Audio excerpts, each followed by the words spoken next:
All right, once again, just super helpful. The ladies at the bank, awesome to deal with. Sberbank, if you're going to move to Russia, there's probably lots of good banks. There's lots of good people everywhere, but I'm dealing with Sberbank and very happy with the service there so far. Now, I urge you, if you're considering moving here, learn the language, because that is the most frustrating, complicated part of the whole procedure. Everything, of course, is in Russian. That's not unusual. We're in Russia, but it makes it so much more complicated when you don't understand even 100%. Even if you understand 50% or 75%, it's still complicated because there's little things that just don't quite understand how it's working. So I'm super grateful for their patience. It's awesome. And things are so different here. I don't understand exactly why. Like, I just deposited some money into a new business account that I had opened up. I have to deposit some money in there. I'd never done it before, but I have deposited money in personal account before. Through the bank machine, very easy. Through the teller, it seems to be extremely time consuming. There's a lot of paperwork involved, a lot of checks. You know, you have to show your passport, which is not unusual. They have to check it all. In Canada, I'm used to just going to the teller. You'd hand them some money and say, I want it in this account. They count it, same thing as they do here. It goes through the machine, right? And then it knows how much it is.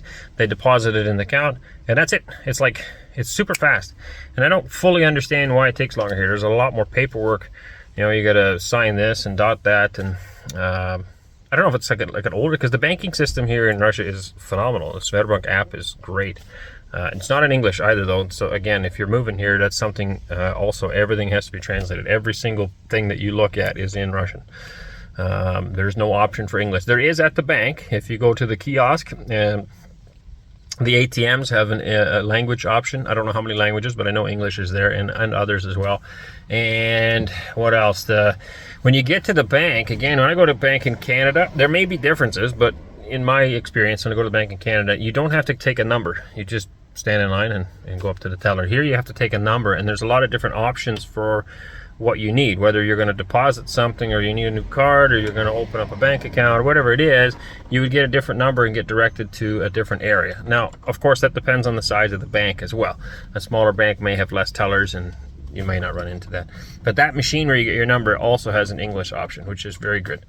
But then when you actually get there, like I had to order a card too. I did not have a card for this business account, and that too, it seems like a complicated thing. I had to do part of it through my phone app. I don't know. I don't understand it all. I'm happy, super happy with their service. The people were absolutely great, super patient, and just very, very helpful. And so that makes the whole process easier.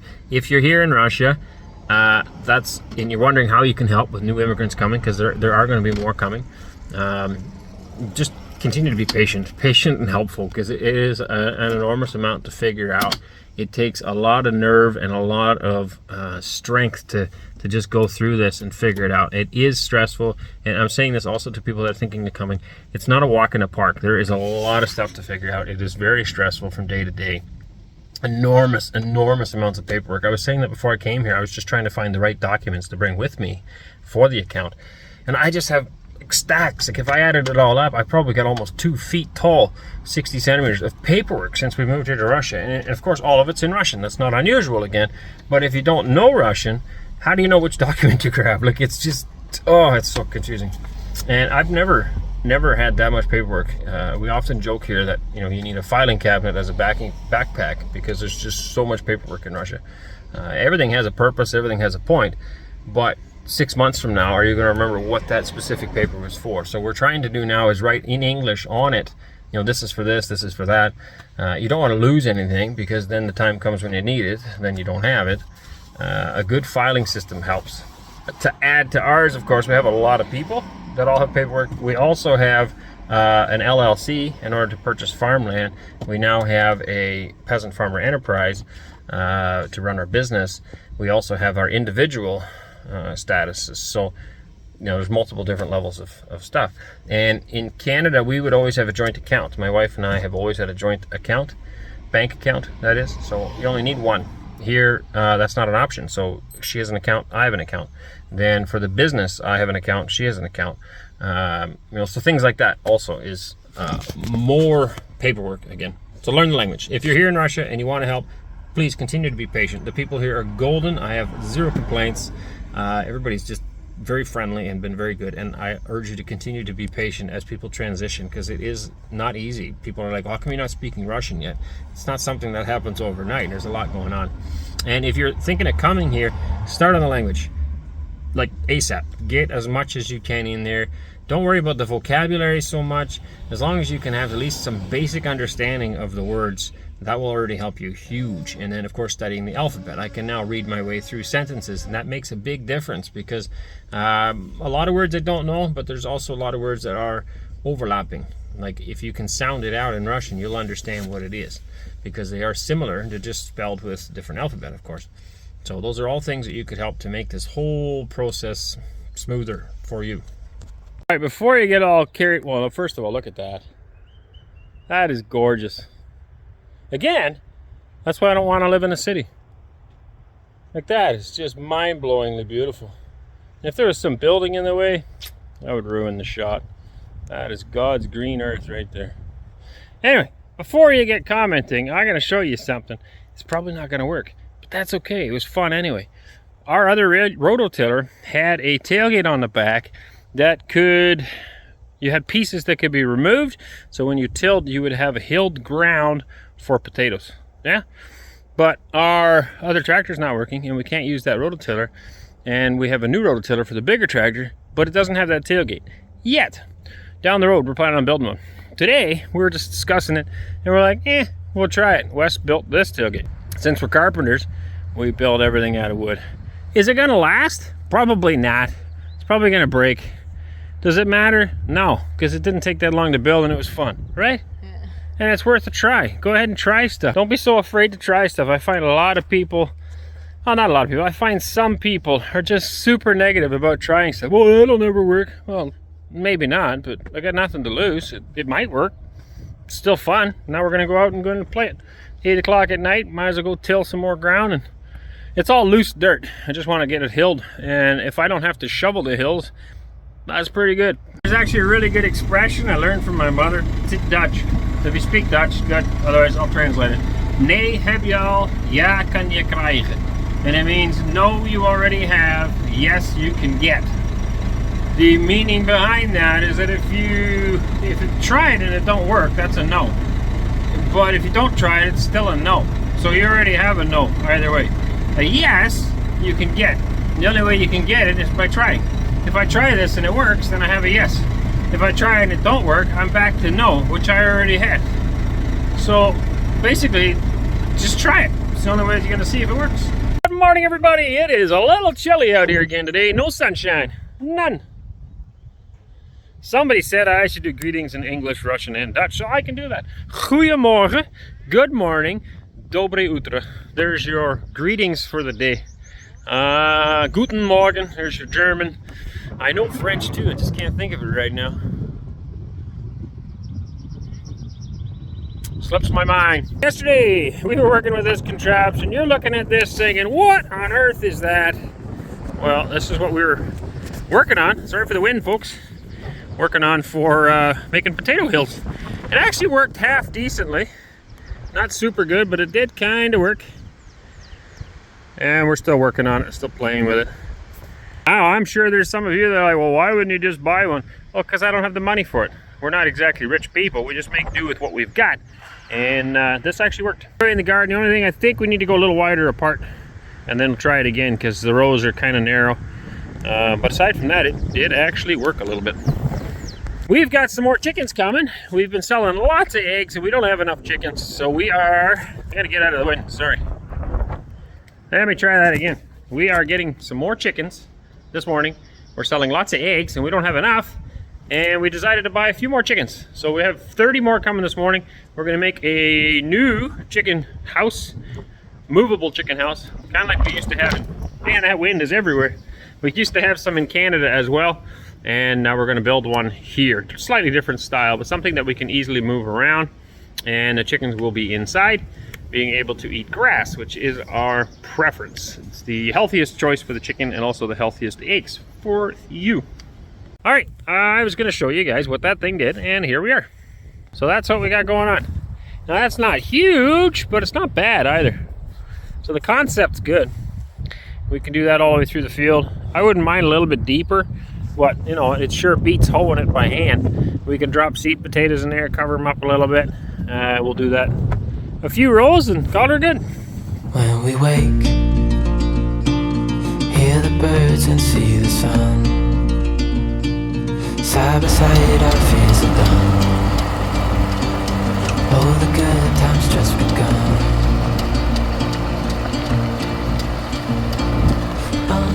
We know what we have, let's hold on tight. Found what we're a great day on the farm. Look what we just got. What's a farm without some geese? Goose, which happens to be the same in Russian as it is in English. These are Ural gray goose. So far, they look a little bit like the Toulouse geese we used to have. We really like those geese. We had them for many, many years. Well, them and their descendants, obviously. Yeah, wonderful. That, and we bought some chickens. More chickens. In their new cage. We're going to build a few more of these yet. The idea with these is that you can pull them very easily through the grass and move them to new grass. So every single day we can move them onto fresh grass. We're doing that with this guy right now, but it's just way too cumbersome and heavy, and they're not meant to move. So the screws and everything's kind of rattling loose. We want that back as a greenhouse, and then we're gonna move all these chickens into things like this. It won't be exactly like this. Those are laying hens. These are as well, but they won't be laying for another month. So we'll have to build laying boxes on here and probably build them a little bit taller for the layers. Our broilers are going to be going into this thing for grass. Careful on this, okay, bud? Still very sharp on the edges. Yeah? Well, it's the close of another day. Got lots done and yet didn't get a lot done. It's one of those days. You ever have those where it feels like you worked hard all day, but then you can't really think of what you all did? I have that sometimes. Sun's setting here. Just gorgeous. So one thing we did do is make these chicken tractors. We called them pardon my words. We called them chicken tractors. And these are basically movable sheds for chickens. And that way they can eat grass. They can't escape. They're safe from animals. They have food and water. And they can easily be slid along. So these are two new designs that we did. Much more lightweight. I built some in Canada that were a lot heavier. They were hard to move. This is very easy for the children to move. And it allows them to eat grass. Really cuts down on your feed costs and also makes for a much healthier chicken. Chickens were meant to eat grass. And I don't believe they should be in cages eating just, you know, commercial feeds. Nothing wrong with commercial feeds. You can feed that as well. But I think it's also good for the chickens to eat grass. So these are brand new chickens we just got. They'll start laying eggs in about a month. They'll have to come out of here then. This is not for egg layers. We built this actually for our meat birds, and they will be going out here soon. Over there we have our laying hens. So you can see here they've been moved multiple times. 1, 2, 3, 4, 5 times here. 6th spot. The trouble is I don't like it to get this short. Now there's a lot of birds in there. There's 43 birds in there. But they should be moved more often. And the main reason is that if you cut the grass too short, it takes a long time to come back. This is an excellent way of fertilizing, but it needs to be moved more often. And it's hard to do that because this thing is so cumbersome and heavy. So I would like to switch over to chicken tractors again like we've done in the past, but the layer ones will be bigger and also have egg laying spots where these do not. So like I said, those are built for broilers, and we'll build different ones for the egg layers. But this is the idea basically. It's excellent fertilizer and it will come back. So you can see the first 2 chunks are much greener, and then this one here obviously is not. And right now it hasn't been moved in a while, again, because it's just so hard to move. It's too big and bulky. We'll put this greenhouse back out in the yard, and we will be using it as an actual greenhouse, same as the other one. But they worked very well as temporary housing for our chickens. So we've got lots of them in here. See, look, they right away go for the green grass. They just love that. And they would love to come outside if I let them. They do fluff this all up. They've got their feeder in the back. And it's not overcrowded. They've got tons of space here. It just needs to be moved more often. Nest boxes. I don't see any eggs. Somebody must have just recently cleaned them. Clean them out. And there they're up on the perches. Comes the big fella. Coming down.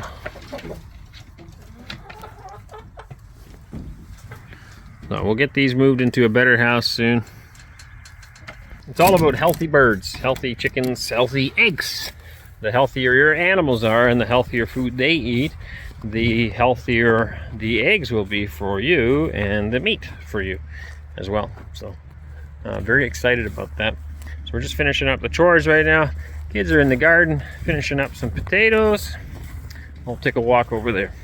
If you're new to the channel, we are a large conservative family that relocated from Canada to Russia in January of 2024.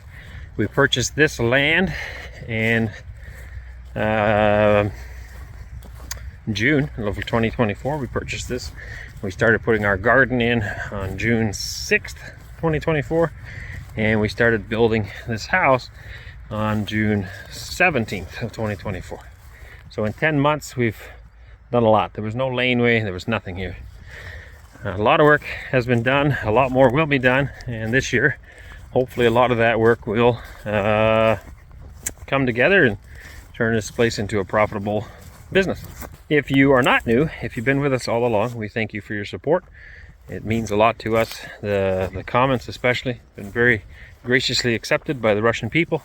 Really appreciate that, and there's a lot of good comments, a lot of encouragement that we receive, and we're very thankful for that. Okay, here the kids have been hard at it, working away. Beautiful sunset right now. So here we've got potatoes planted.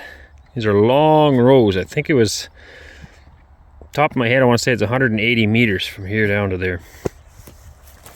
So the goal here was about 2,000 square meters of potatoes. I don't think we quite made it. They maybe put the seeds in a little too close together. I'm not 100% sure. Hilling it worked pretty good, and then they're dropping potatoes in the valleys and covering them up right now. I think they just in the last couple of rows to cover up yet, and then they're done. So the idea was that they were going to make it a little farther, but it looks like maybe that's as far as they got, which is still pretty good. A lot of work. Now we're hoping to plant some carrots and beets here. Down the road, we really would like to find a bulk supplier of seeds. So far we just find these little packages and they have very few seeds in the packages, so it would be nice to find more. Now our fruit trees and orchard, we're planting down over here yet, and then we'll fill this with other stuff. I would like to do some sweet corn, also some popcorn in here yet. Be real nice. Across the laneway we've got plastic in here, so there's cabbage in there already, there's onion planted in there. I don't know what else is in there actually. There is more stuff. We've got trees, some fruit trees here already, cherries as well as apples planted here in the plastic around the edges. We've also got some currant bushes planted here. There's one, and then there's apple trees all the way around this curve. Somebody asked in the comments how long this plastic will be good for. So it's supposed to be good UV resistance, something like that, for 3 years.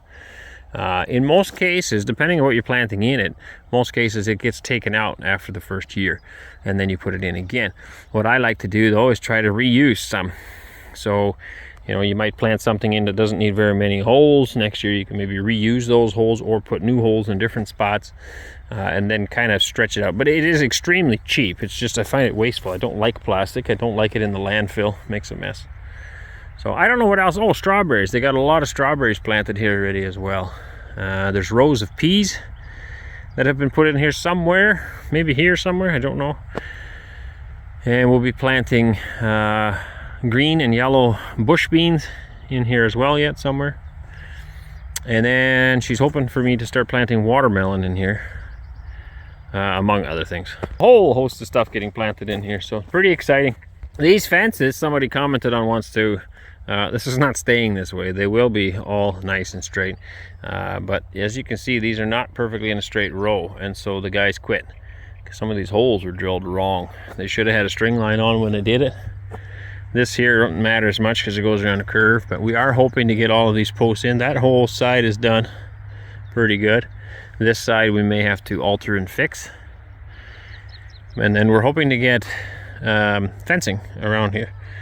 So it's another thing that we're saving up for right now. to get some fencing put around here, as well as the other side around this garden to keep animals and stuff out. And then we are hoping to also fence some of this grassland, not all of it, for the cows so they can go out on pasture.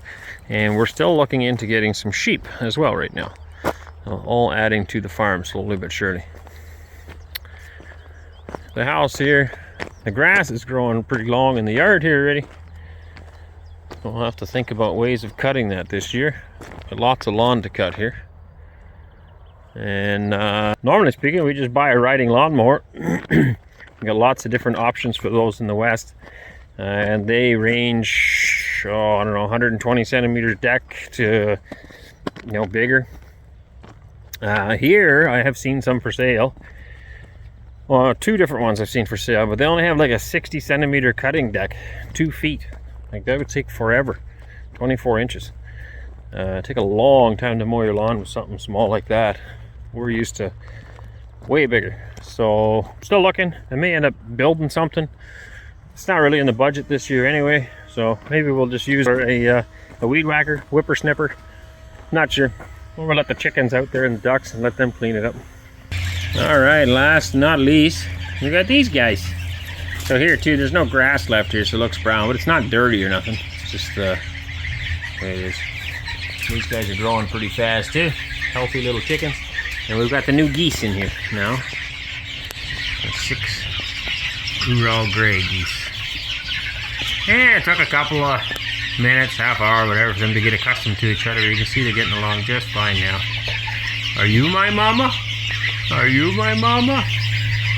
Everybody's getting along great. The geese have found the water. Earlier I came in here, they're busy eating the feed. We're also feeding bread scraps. So rather than it going to waste, there's people that get this bread and resell it for animal feed. And so we feed some of it to our chickens and we feed some of it to our pigs. Here's a bag full, and they just come, these loaves of bread, same as you'd find on a shelf in the grocery store, but they're all past their date, basically. But they still make for great feed for the animals. So we buy some of that.